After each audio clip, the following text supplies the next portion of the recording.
Que le Saint-Esprit nous accorde davantage de sa grâce. Nous sommes au 3e message. Il n'y aura pas de discussion après. Donc, c'est un message qui suit les autres. C'est juste pour meubler tout ce que nous avons déjà suivi. Donc, demandons au Saint-Esprit de nous renouveler afin que nous puissions être attentifs et qu'il se serve encore de moi pour être un instrument utile, efficace entre ses mains, afin que nous puissions être transformés. Nous allons prier. Seigneur, nous te bénissons, nous te rendons gloire. Merci parce que, Seigneur, depuis le matin, tu nous aides. Saint-Esprit, nous prions maintenant que dans ta miséricorde, oh Seigneur, tu nous soutiennes. Saint-Esprit, nous ne pouvons dépendre que de toi. C'est toi qui es notre force. Parle encore au travers de ton serviteur et dispose encore tes serviteurs, Seigneur mon Dieu, à écouter pour la gloire du Seigneur Jésus-Christ. Oh Seigneur, merci Saint-Esprit. Merci parce que tu es notre soutien. Merci parce que c'est toi qui produis toutes sortes de fruits en nous.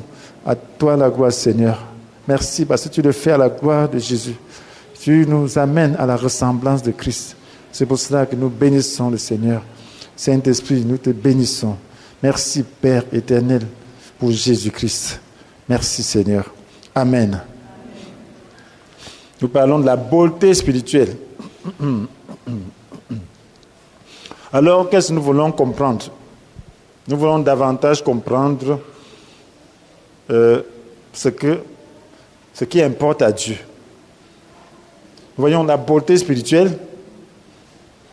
Il y a la beauté physique, mais la beauté spirituelle est particulière.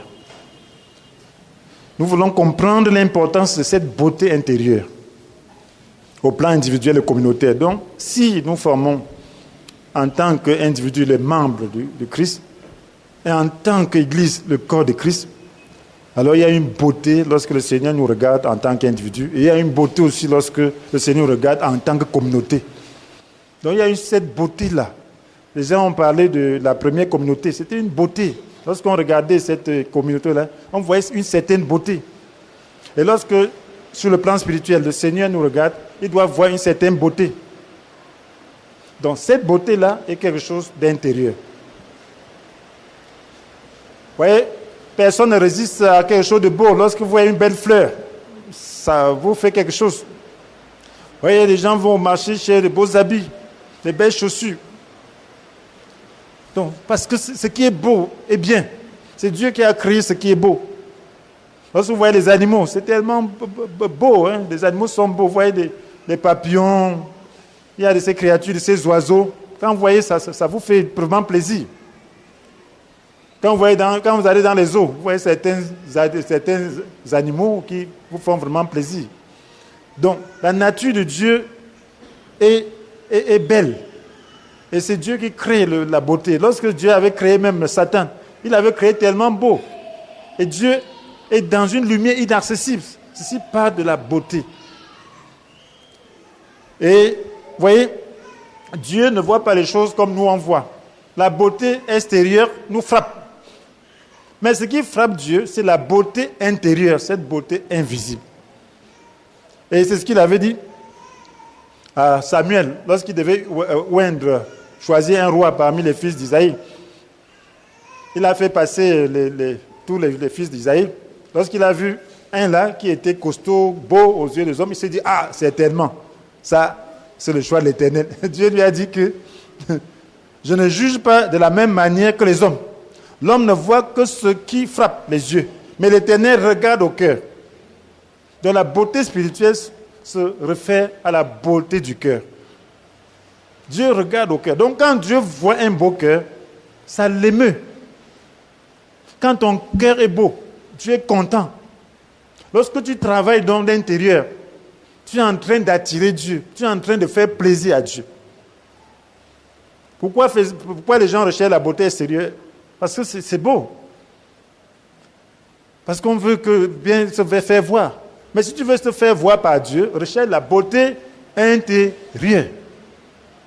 Dieu sera content de toi. Mes frères et sœurs. Et c'est la raison pour laquelle le Seigneur demande de veiller soigneusement sur notre cœur. Amen. Oui. dans Proverbes chapitre 4, verset 23. Oui, de veiller soigneusement sur son cœur. Parce que c'est la source de tout ce qui fait ta vie. Donc, Proverbe 4, verset 23. Donc, c'est cette beauté qu'on doit rechercher.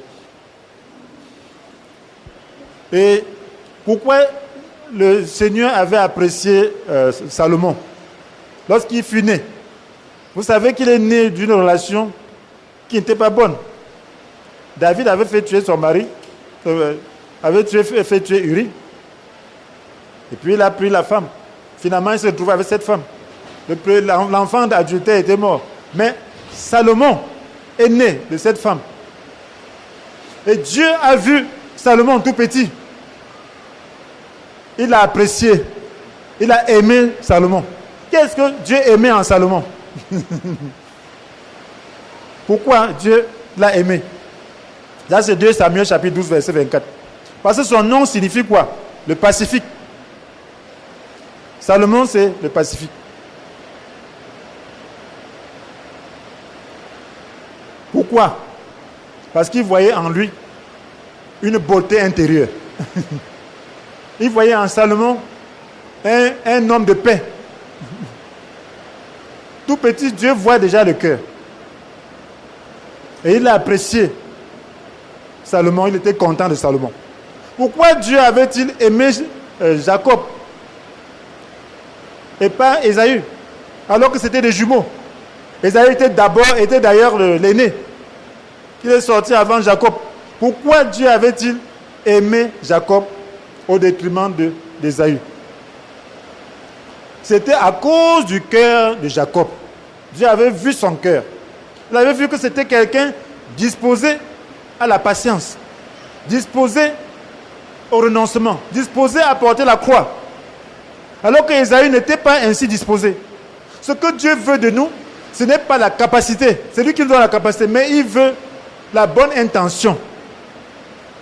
Il veut cette volonté, il veut cette disposition à le laisser faire. Parce que c'est Dieu qui forme cette beauté-là. Mais est-ce que nous le laissons faire? Lorsqu'il trouve quelqu'un qui peut renoncer et porter sa croix, il est content. Et Jacob était de cette catégorie-là. Il était content. Imaginez-vous ce que Jacob a souffert. Ésaü pouvait souffrir ça? Non. Jacob, pour se marier, a enduré. Il a souffert. C'était des jumeaux. Quand se marier, Ésaü avait déjà 2 femmes. Mais il était toujours là. Mais il ne pouvait pas supporter Ésaü. Et il épousait qui il voulait. Il se plaignait, il ne cherchait pas la volonté de Dieu. Mais Jacob voulait la volonté de Dieu. Et pour cela, il a souffert. Mais sa vie est finie en beauté. Aujourd'hui, nous sommes les enfants de Jacob aussi. Le peuple d'Israël, là, c'est lui qui a formé le peuple d'Israël. C'est lui qui a formé la nation qui a été promise à Isaac, à Abraham et Isaac. Donc pourquoi? Parce qu'il était disposé à se faire façonner. Donc lorsque nous sommes disposés à nous faire façonner, alors Dieu est content. Très content. Donc, ce que nous voulons voir aujourd'hui, c'est savoir en tant que membre du corps de Christ, nous devons rechercher la pureté intérieure, personnelle et collective. Donc, en tant que membre du corps de Christ, nous devons rechercher notre pureté personnelle, intérieure, et aussi la pureté du corps de Christ. C'est-à-dire une pureté collective. Comme je le disais tantôt, Dieu aime cette beauté individuelle parce qu'il veut que son temple, que nous sommes, soit beau. Il veut aussi que lorsque nous nous retrouvons, parce que nous formons une partie de son corps, alors que ce corps soit aussi beau, nous allons voir ce que c'est que la beauté communautaire, la beauté collective. Et lorsque nous allons comprendre ça, nous ferons plus attention. La beauté intérieure personnelle, c'est de ça que je parle maintenant. Nos cœurs ont été faits pour adorer Dieu, mes frères et sœurs. Nos cœurs doivent être dans un état d'adoration. Doivent être propres à adorer Dieu. Lorsque nos cœurs sont propres à adorer Dieu, Dieu apprécie cela. Il n'y a rien que Dieu apprécie plus que l'adoration. Tout ce que nous faisons doit être un acte d'adoration. C'est un acte d'amour pour lui. C'est pourquoi Dieu attache un grand prix à la beauté intérieure. Dans 1 Pierre chapitre 3, versets 3 à 4, on utilise beaucoup ce passage pour parler des femmes, mais ce passage s'adresse aussi à nous les hommes, à tout être spirituel. Cela nous permet de voir l'orientation du cœur de Dieu, ce qui plaît au Seigneur. La Bible nous dit, recherchez non pas la beauté que donne une parure extérieure, cheveux habilement tressés, bijoux en or, toilette élégante, mais celle qui émane de l'être intérieur. Il y a une beauté qui émane de l'être intérieur. Est-ce que la beauté intérieure intéresse seulement les femmes? Amen. Ça intéresse tout le monde. Donc, cette beauté qui émane de l'être intérieur. La beauté impérissable d'un esprit doux et paisible. C'est impérissable. Quand tu as cette beauté, c'est impérissable. Sachez que lorsque le Seigneur viendra dans le monde à venir, certains brilleront comme le firmament, c'est-à-dire juste comme le ciel, comme ça, et d'autres brilleront comme les étoiles. Quand on voit le firmament, on voit encore maintenant des étoiles qui brillent. Et cette brillance doit dépendre donc de ta beauté. C'est ça qui fait ta beauté. Donc voilà pourquoi on parle d'une beauté impérissable. Une beauté impérissable d'un esprit doux et paisible à laquelle Dieu attache un grand prix. Dieu attache un grand prix à cette beauté intérieure. Voilà pourquoi c'est important de s'y préoccuper. Dieu attache un grand prix. Alors on parle d'un esprit doux et paisible. Voilà comment les choses reviennent. Cet apôtre Pierre a utilisé seulement 2 mots pour parler de l'état intérieur qui plaît à Dieu. Un esprit doux et paisible. La douceur et la paix caractérisent la beauté intérieure. Cette beauté se résume donc ici en esprit doux et paisible. Et le Seigneur nous dit clairement que c'est de l'intérieur, c'est de notre cœur que proviennent tout le mal. Il nous dit dans Matthieu chapitre 15, verset 19 à 20. Car c'est du cœur que proviennent les mauvaises pensées qui mènent à quoi? À l'adultère. À quoi? Qui mènent à l'adultère, à l'immoralité, au vol, au faux témoignage, au blasphème. Donc c'est de là, c'est du cœur que proviennent les mauvaises pensées. Donc maintenant, si nous voulons une beauté intérieure, nous allons penser à nos pensées. Et pour que tu contrôles tes pensées, tu dois contrôler ton cœur. Souvent, on parle du contrôle des pensées, on se demande comment faire pour contrôler les pensées. On m'a souvent posé ces questions-là.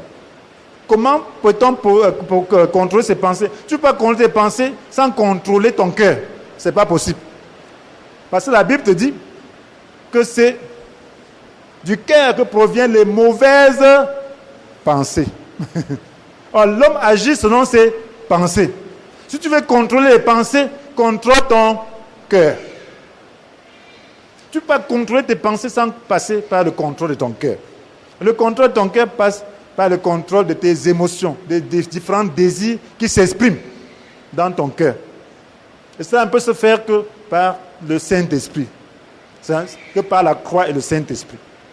Donc Dieu veut nous dire que nous devons veiller sur nos pensées. Et pour contrôler nos pensées, nous devons donc contrôler nos cœurs. Nous devons rechercher la beauté intérieure par le contrôle de nos cœurs. Frères et sœurs, donc nous devons veiller sur nos cœurs et mettre à mort les mauvaises émotions qui s'expriment. Et nous devons purifier nos cœurs de tout attachement aux choses de ce monde. Parce que le cœur cherche à s'attacher. Il y a des choses qui nous causent des soucis. C'est quoi? C'est l'attachement. Tout le monde a des besoins. Mais tout le monde n'a pas de soucis. Est-ce que tu penses que c'est en ayant des soucis que ton besoin sera pourvu? Non. Non. C'est la foi qui va permettre que ton besoin soit pourvu. Pourquoi donc porter le souci? Donc tu dois faire mourir, tu dois contrôler ton cœur. Donc tu dois renoncer. Et tu ne peux être en paix que si tu renonces. Et renoncer veut dire que tu fais confiance au Seigneur. Tu dis, Seigneur, même si tu ne pourvoyais pas, il n'y a pas de problème. Tu sais comment tu vas résoudre ce problème. C'est ça, renoncer, lui faire confiance. Donc ne porte pas de soucis. Oublie. Tout le monde a des problèmes. Il y a des moments où je suis devant un problème très crucial. Mais il ne faut pas perdre le sommeil pour ça. Il dit au Seigneur, Seigneur, toi tu sais comment ça va se passer. Je te remets ce problème. Je renonce, j'oublie.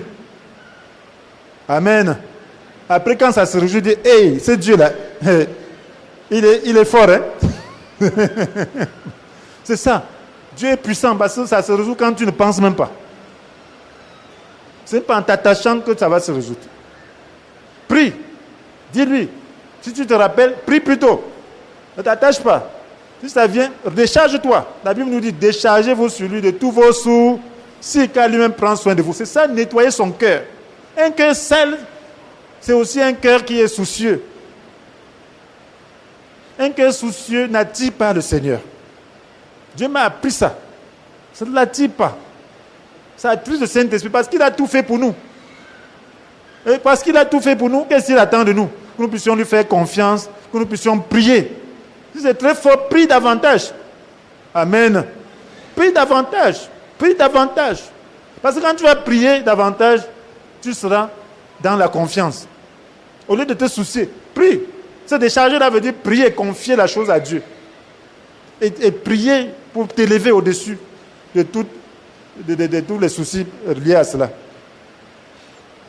Donc nous devons tolérer en nous que ce qui est lié à l'amour de Dieu et du prochain. Donc ne tolère rien en toi qui ne soit pas lié à l'amour de Dieu et l'amour du prochain. C'est ce que la Bible dit dans 1 Jean chapitre 2 verset 15 à 17, que n'aimez pas le monde, ni rien de ce qui appartient à ce monde. Donc n'aimez pas.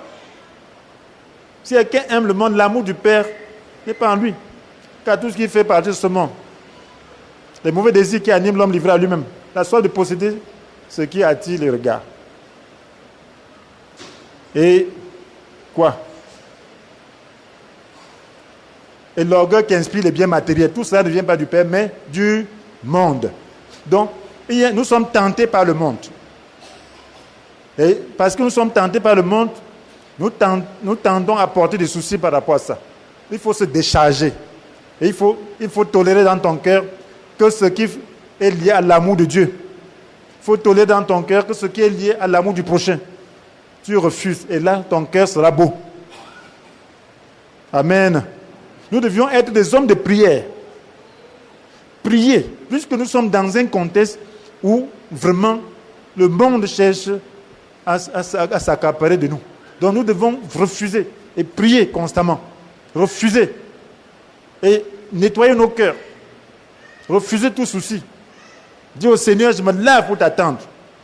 Parce que lorsque la trompette sonnera, ce n'est que ceux qui lavent leurs vêtements qui écouteront. Et laver son cœur, c'est laver son vêtement. C'est attirer l'époux. Donc maintenant, il y a la beauté de l'épouse. C'est-à-dire la beauté communautaire. Sachant que nous ne sommes que des membres du groupe épouse. Donc nous formons un groupe qu'on appelle l'épouse.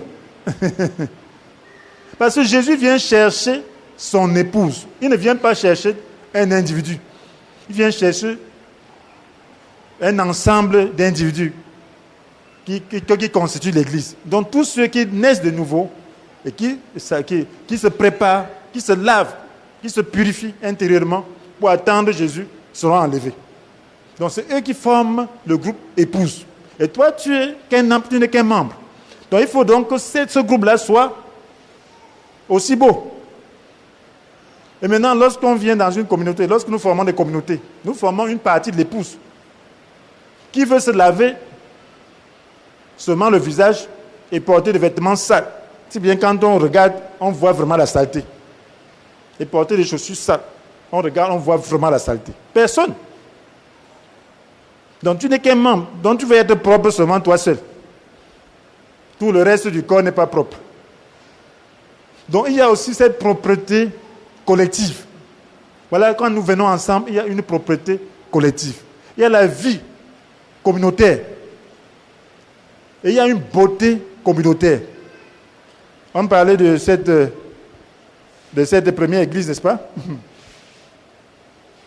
Le Seigneur vient chercher une église irréprochable. Cette première église, c'est comment? Dans Actes chapitre 4, verset 32. C'est ça qu'on parlait tout à l'heure dans les questions.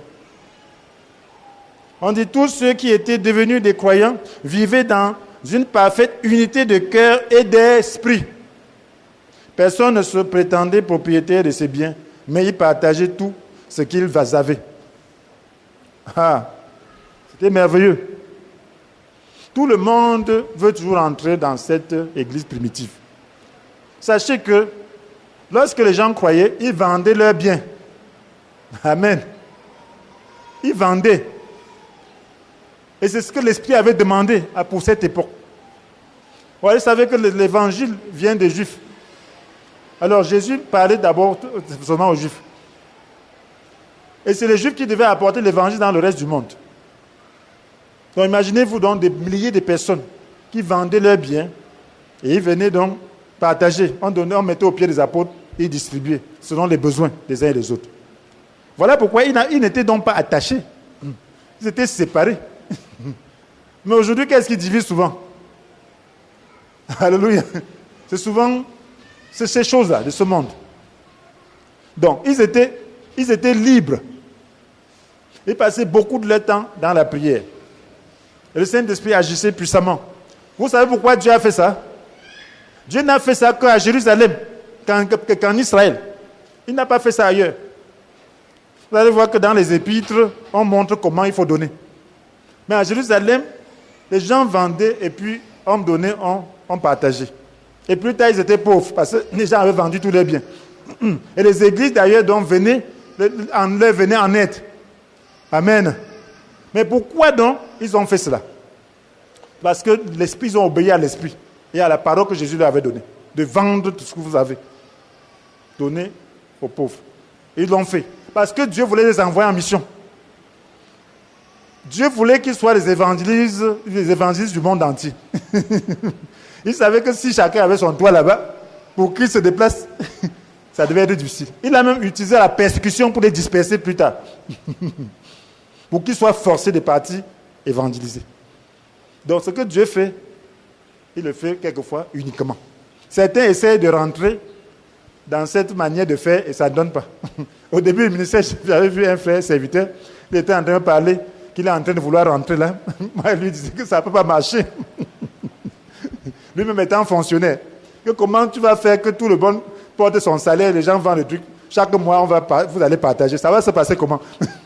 C'est pas possible. Donc, il me parlait des choses, il dit non, c'est pas possible. Donc, c'était unique. C'est pour dire, mes frères et sœurs, qu'il y a une beauté communautaire. Imaginez-vous, qu'est-ce qui faisait leur beauté? C'était l'unité d'esprit et de cœur. C'est ça qui faisait leur beauté. La beauté communautaire, c'est cette unité. Qu'est-ce qui fait la laideur communautaire? C'est le conflit, n'est-ce pas? Et le querelle.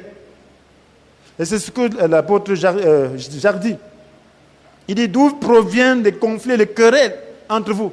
N'est-ce pas des désirs égoïstes qui combattent sans cesse en vous? Donc c'est les désirs égoïstes. Donc lorsqu'il y a des désirs égoïstes, lorsqu'il y a des conflits, lorsqu'il y a des querelles, alors c'est vraiment la laideur. Christ n'aime pas ça.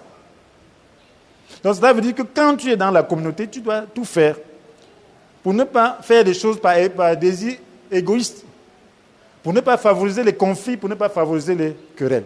Donc tu dois être un artisan de la paix et de l'unité. Parce qu'à ton niveau, tu dois chercher à arriver à cela.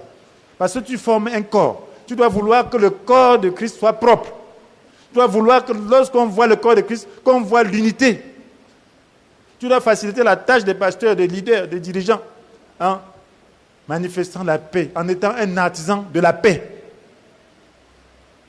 en étant quelqu'un qui résout les conflits, qui aide à résoudre les conflits que tu trouves, qui trouve. Amen.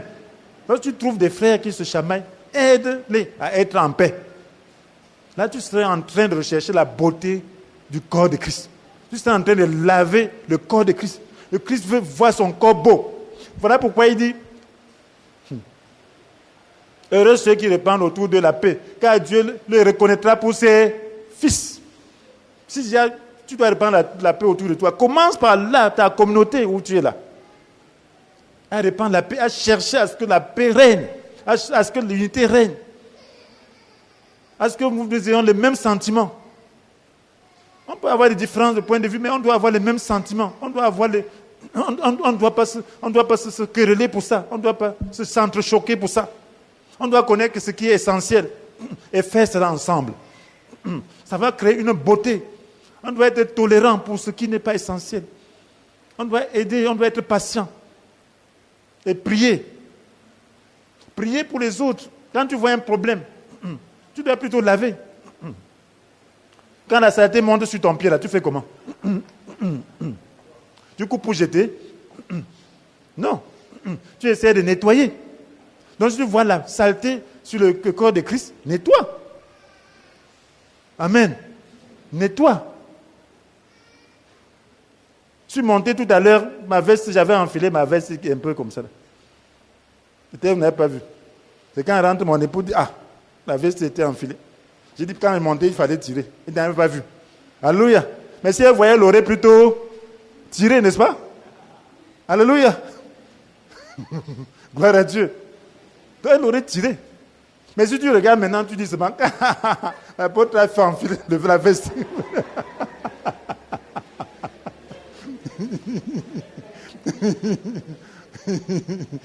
C'est chaud, l'apôtre enfile déjà la veste. Vous voyez ce que ça fait?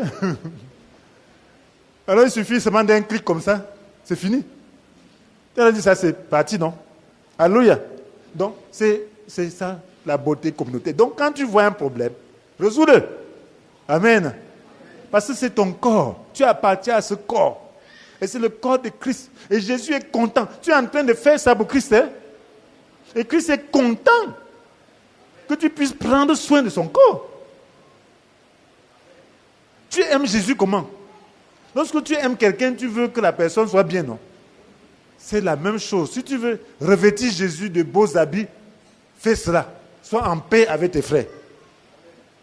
Cherche à ce que les gens soient un. Cherche à ce que les gens puissent aller ensemble. Et c'est cela ancré en toi. Prie pour les gens. Quand tu vois un problème, prie pour ça. Si tu vois même ton pasteur qui a des problèmes, prie plutôt pour lui. Amen. Dis pas qu'il a dit aujourd'hui des choses déplacées. Non. Prie. Il a de bonnes intentions pour toi. Mais il est aussi tenté. Mais s'il a posé un acte que tu trouves, que tu n'apprécies pas, c'est qu'il a été tenté, prie pour lui que le Seigneur le remplisse du Saint-Esprit, que le Seigneur l'aide. Pour qu'il soit plus efficace. Donc c'est ça la beauté communautaire. Et lorsque nous venons ensemble, lorsque tu prends la parole, la Bible nous dit dans Ephésiens 4, verset 29, ne laissez aucune parole blessante franchir vos lèvres, seulement des paroles empreintes de bonté, qui répondent à un besoin. Amen. Et aide les autres à grandir dans la foi. Donc, quand vous prenez le métro, ne laissez aucune parole blessante franchir vos lèvres. Quand vous parlez en assemblée, en groupe, en ceci, ne laissez pas de paroles blessantes franchir vos lèvres, seulement des paroles empreintes de bonté. Soyez bons. Et qu'elles répondent à un besoin. Tu veux résoudre quel besoin? Tu veux pourvoir à quel besoin? Voilà pourquoi on dit que chacun de nous a un don. Tu veux utiliser quel don pour servir à quel niveau? Ne parle pas seulement pour dire que toi aussi tu sais parler. Parce qu'il y a des gens qui savent parler. Hein? Ils ont le don de la parole. Ne prends pas ça juste quand tu dois contenir ce don-là. Pour que ça soit utile. Amen. Comme ça, quand tu vas parler, ça sera utile. Donc, et puis, quand tu fais ça, tu vas voir le Saint-Esprit t'assister, tu vas voir la grâce de Dieu dans ta vie. Tu feras moins d'efforts pour obtenir plus. Parce que le Seigneur est dans l'ensemble. Mais lorsqu'il y a division, ça ne peut pas donner. Tu fais trop d'efforts. Et tu peux ne pas parvenir parce que ce que tout le corps peut prendre, tout le corps peut porter un sac de ciment. Mais le doigt là seul ne peut même pas bouger le sac de ciment. Même bouger. Il faut que ce soit tout le corps. Alléluia. Donc, pour terminer, nous avons besoin de la sagesse qui vient d'en haut. J'ai déjà prononcé ça. Dans Jacques chapitre 3, versets 16 à 17. Vous voyez que c'est beaucoup de choses, n'est-ce pas? Donc, on a besoin de la sagesse qui vient d'en haut et non d'en bas. Parce qu'il y a deux types de sagesse. Il y a la sagesse qui vient d'en haut et la sagesse qui vient d'en bas. Et c'est Jacques qui nous dit cela. Dans Jacques chapitre 3, versets 16 à 17. Car là où règne la jalousie et l'esprit de rivalité, là aussi habite le désordre et toutes sortes de pratiques indignes. Au contraire, la sagesse qui vient d'en haut est en premier lieu pure. Pure. Pureté émotionnelle, pureté. Ça dit que ça n'a pas la chair. Amen. La parole, la sagesse qui vient d'en haut est pure. Ensuite, elle est comment? De plus, elle aime la paix. Il faut aimer la paix. Tu vois quelqu'un qui est dans d'autres dispositions, la sagesse veut que tu cherches plutôt la paix. C'est ça la sagesse. Elle aime la paix. Elle est modérée. Ce n'est pas excessif. Modérée. Et conciliante. Elle cherche à concilier. Le point. Concilier les gens. Il ne faut pas être exclusif. Il faut être inclusif. Quelqu'un peut dire une chose qui est juste un aspect de la chose. Ne viens pas juste balayer ça de point. Cherche comment ça contribue à ce que tu es en train de faire. Ah, c'est juste un aspect. Il faut concilier les gens. Plein de bonté. La bonté, c'est ce qu'on fait quand on ne mérite pas. Il ne faut pas dire que je suis plein de bonté. Il faut que quelqu'un ne mérite même pas. Donne-lui la grâce qu'il ne mérite pas. Il y a le moment où quelqu'un me dit dans la position, tu le fais grâce. Plein de bonté, ça la sagesse, pour le gagner. Amen. Oui. Si tu vois que c'est quelqu'un, si tu punis là, tu peux pas le gagner. Il faut le gagner par la sagesse. Plein de bonté. Elle produit beaucoup de bons fruits. Elle est sans parti pris, sans hypocrisie. Elle a une manière d'aider ceux que tu aimes. Ce n'est pas en disant qu'ils n'ont rien fait de mal. C'est en payant le mal. Amen. Oui, reconnaître qu'ils ont bien, tu as mal fait. Mais je me porte garant de payer ce qu'il a fait. Amen. Mais si tu dis, il n'a rien fait, il n'a rien fait. Tu as le parti pris. Tu as le parti pris. Vous voyez des gens se quereller pour un rien. Vous voulez dire, ce qu'il a fait là, c'est quoi? C'est une affaire de 1000 francs. Tu peux sortir 1000 francs, tu dois la personne de querer finisse, non? Si tu as les 1000 francs, non? Amen. Oui, pourquoi les gens vont se tuer, se blesser à cause de 1000 francs? Que ce qui vous échauffe là, vous voulez vous tuer là, il y a quoi? Il dit qu'il a pris mes 1000 francs. Tu regardes, est-ce que tu peux avoir 1000 francs? Tu dois alors, ça va? Oui, si ça va, mais il y a quelque chose qui le gêne. Il dit, mais c'est pas ça que tu voulais. Ça va, tu pars. Séparez-vous. Alléluia. C'est ça la sagesse. C'est ça la bonté. Et ainsi, nous avons la responsabilité non seulement de purifier nos cœurs, mais aussi d'aider les autres à se purifier et surtout de savoir contribuer à la pureté en assemblée. Que le Seigneur vous bénisse.